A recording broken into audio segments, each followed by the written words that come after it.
इसी लेकिन देखिए ये जो है, ये जो बेसिक जो रूट प्रॉब्लम है, रूट कॉजेस को देखिए, ये जो टेररिज्म के प्रति हमारा जो रिस्पांस है, इसी एक शांति की मानसिकता को हमने, झूठी मानसिकता को अपना वो लेके बनाया हुआ है कि साहब हम तो एक एक्सेप्शनल देश हैं, हम तो पैदा ही नॉन वायलेंस से हुए थे। झूठ, माफ कीजिए, लेट मी बी ब्लंट, झूठ, सफेद झूठ। आप वायलेंस से पैदा हुए हैं। पूछिए कैसे? 60,000 सैनिक भारतीय आजाद हिंद फौज के जापानियों के साथ लड़े इंफाल कोहिमा में। 26,000 उनमें से उन्होंने अपने प्राणों की बलि चढ़ा दी। और वो लड़ाई, वो बोले कि इधर उधर 19-20 की थी। अगर जापानी फौजें उस वक्त टूट के निकल पड़ती दीमापुर के लिए, भारतवर्ष में अंग्रेज गए थे। 19-20 की लड़ाई थी ये, इतना तक उन्होंने कर दिया। उसके बाद भी वो हार गए, पूरा पीछे हटते गए। वो पूरा बर्मा के थ्रू, जहां आज ये रोहिंग्या और बौद्धों का हो रहा है, और उनके 60,000 में से 26,000 यानी 46% शहीद हुए। अंग्रेजों की खड़ी की हुई एक भारतीय सेना थी उस वक्त, जिसमें 2.5 मिलियन मैन, 25 लाख लोग थे। पूरे 25 लाख में से 20,000 शहीद हुए द्वितीय महायुद्ध में। आप समझते हैं? मैं इसलिए आंकड़े दे रहा हूं कि आप अंदाज लगाएं कि सैक्रिफाइस किसने किया। 26,000 60,000 में से मारे जाते। हिला के रख दिया अंग्रेजी सरकार, ब्रितानवी सरकार को उन्होंने छुपा के रखा। ब्रितानवी सरकार ने सबसे बड़ा सत्य, भयंकर सत्य, कि भारत की एक आजाद हिंद फौज बन चुकी, वो लड़ रही है भारत की आजादी के लिए। वो अहिंसावादी नहीं है। वो ही नहीं कहे कि साहब हमने लाठी खाई, हमारी भैंस ने भी लाठी खाई। लाठी तो मेरी भैंस भी खाती है। अब ये थोड़ी ना कि मैं, मेरी भैंस जाके बैठ जाएगी गद्दी में, ठीक है।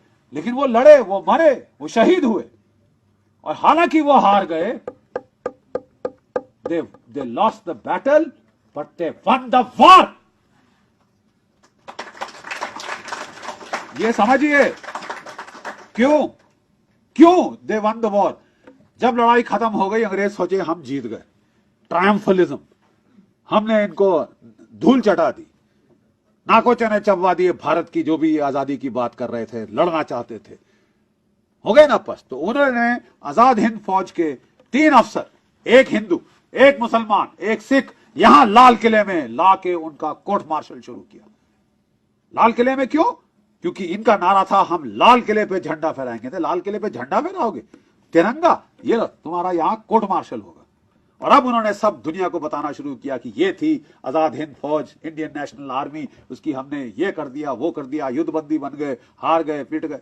पूरे देश में आक्रोश की लहर फैल गई। और आक्रोश की लहर तो फैली, वो तो अलग है। भारतीय सेना में म्यूटनी शुरू हो गई। जबलपुर के क्षेत्र में 4 यूनिटों ने म्यूटनी कर दी। इंडियन नेवी के अंदर, रॉयल इंडियन नेवी के अंदर, मुंबई के जहाजों में म्यूटनी शुरू हो गई। ये क्या मतलब है? थर्रा गए अंग्रेज।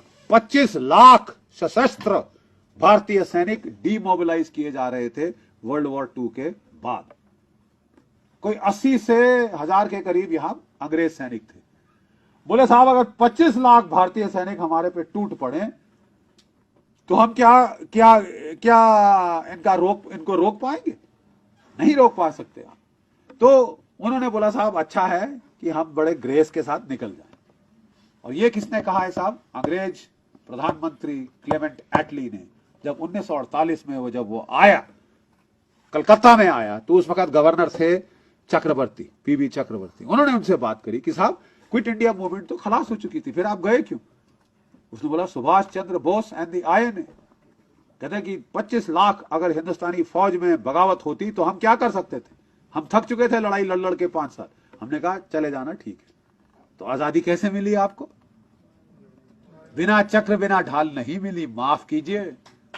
सत्य यह है कि कुर्बानियों से मिली, लड़के मिली, कुर्बानियों से मिली, लड़के मिली।